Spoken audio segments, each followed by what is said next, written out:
tujuan kegiatan pembelajaran, alur tujuan pembelajaran. Nah, tujuan pembelajaran itu ya, walaupun di kurikulum Merdeka itu tidak boleh lepas dari unsur ABCD. Audience, behavior, condition, and degree. Tuh, ini betul-betul kayak ngasih kuliah nih. Jadi tidak boleh lepas dari unsur itu, ABCD. Tadi A itu adalah audience, B itu adalah behavior, C itu adalah condition, D itu adalah degree. Tuh ya, tolong Bapak Ibu ya dipahami betul ya. Sehingga dalam merumuskan tujuan pembelajaran harus diawali dengan kalimat pernyataan, ya bahasa lah ini ya. Kalimat pernyataan misalnya begini. Setelah pembelajaran, ya, setelah pembelajaran dengan model project based learning, ya kan, mengacu ke atas kan, media digital, karena tadi pakai apa tuh tadi di atas, ada kan tadi media digital dan media lingkungan. Mungkin saja kan Bapak Ibu kan mungkin minta dia bawa apa gitu kan, media yang ada di lingkungan ya. Peserta didik dapat, kan gitu, peserta didik dapat. Nah, saya akan jelaskan apa yang dimaksud dengan ABCD di rumusan itu tadi. Tadi ya, setelah pembelajaran dengan, ya gitu ya saya bilang tadi ya, dengan media, dengan model PJBL, media digital, media lingkungan atau media nyata gitu ya. Nah, peserta didik dapat. Nah, sekarang mari kita lihat di mana tuh ABCD di situ. A itu audience, itu makanya ada peserta didik. Sudah, paham ya? Oke, itu audience. Kemudian B, behavior. Dapat itu berarti menunjukkan adanya perubahan dari tidak bisa menjadi bisa. Makanya itu dapat, behavior, ya, AB. C, condition. Nah, setelah pembelajaran dengan model, lah itu adalah condition. Dengan model PJBL, apalagi tadi yang satu tuh, media apa gitu kan. Nah, itu semua adalah condition, ya. Condition, jadi yang dikondisikan oleh guru, paham ya?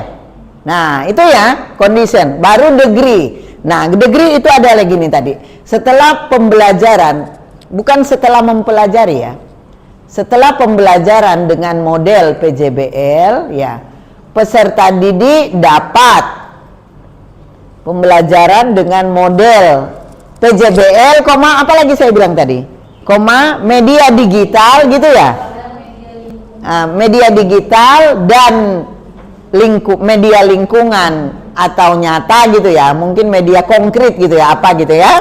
Nah, peserta didik dapat ya, peserta didik dapat. Nah, itu sudah sampai ke ABCD kan tadi ya, iya kan?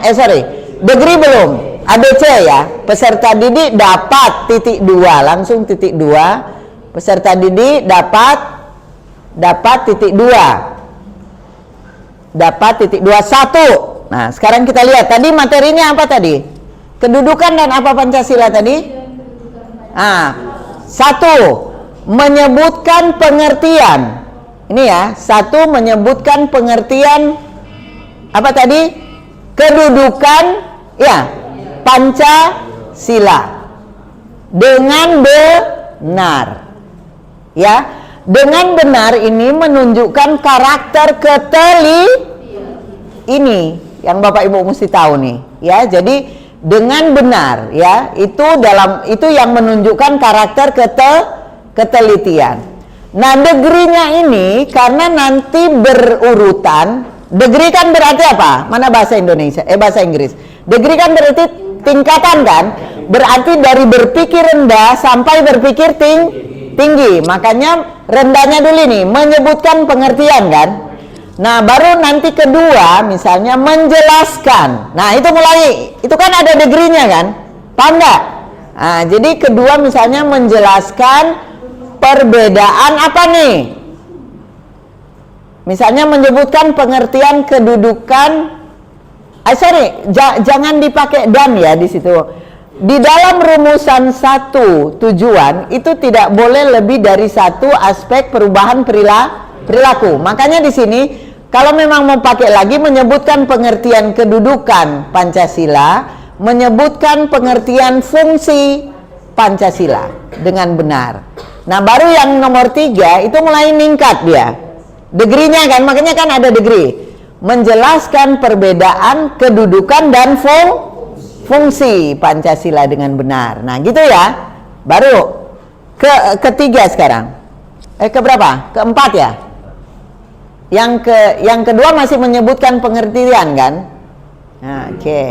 Pakai dengan benar terus karena di situ kita selalu melatih jalan semua gitu antara akademik maupun karakter ya. Nah, itu baru yang ketiga itu menjelaskan perbedaan fungsi dan kedudukan dan fungsi Pancasila dengan benar. Nah, ini sampai di sini itu masih kemampuan low level gitu kan ya?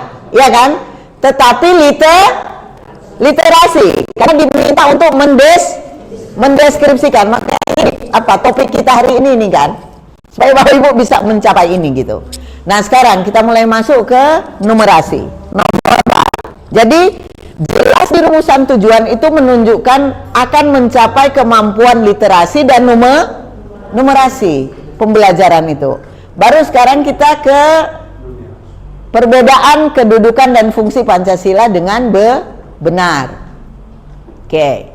Sekarang kita keempat ya. Keempat itu adalah nah, misalnya di sini membuat tabel ya. Coba membuat tabel yang berisi ini. Yang berisi membuat tabel yang berisi 2 deskripsi terkait kedudukan. 2 deskripsi terkait kedudukan dan 2 deskripsi terkait fungsi apa tadi? Pancasila dengan tepat. Nah, ini udah menunjukkan ada apa di sini? Berarti kalau di sini apa? Analisis dengan apa kan? Sudah berpikir tingkat tinggi kan di sini? Iya kan?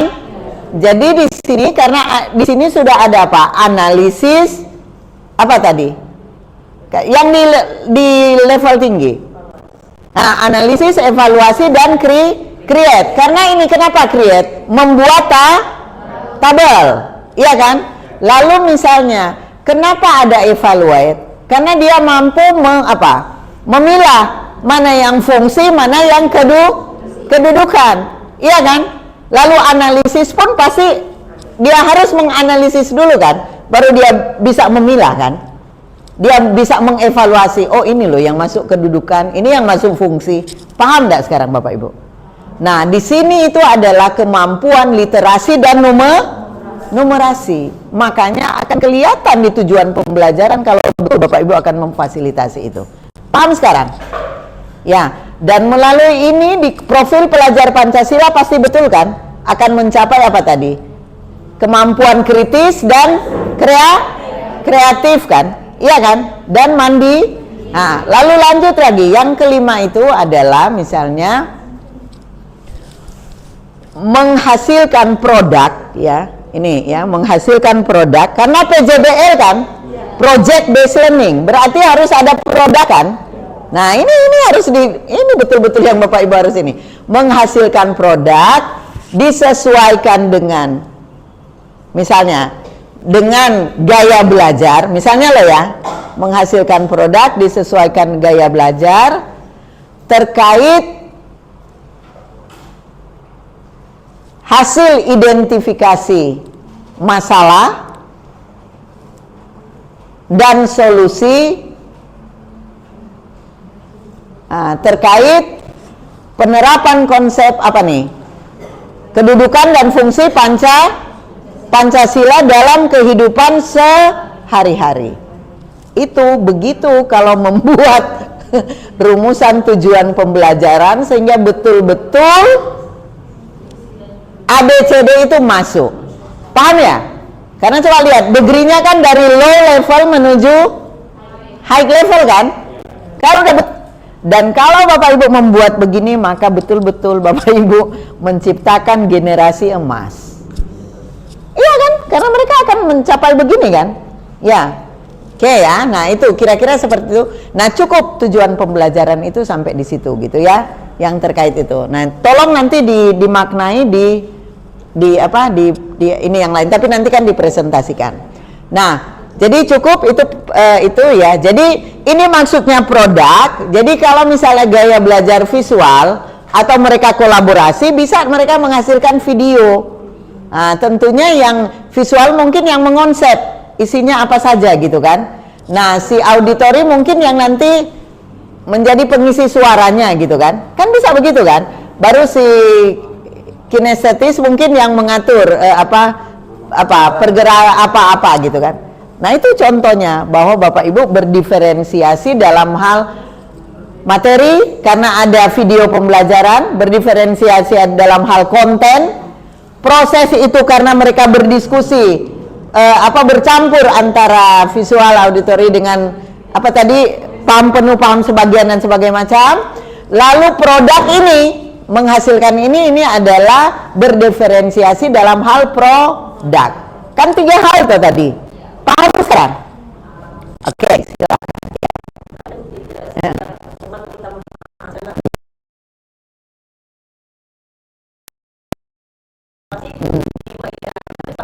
Ya. Soal pemecahan masalah ya, itu disesuaikan dengan karakteristik dari materi. Karena kebetulan karena ini udah bisa.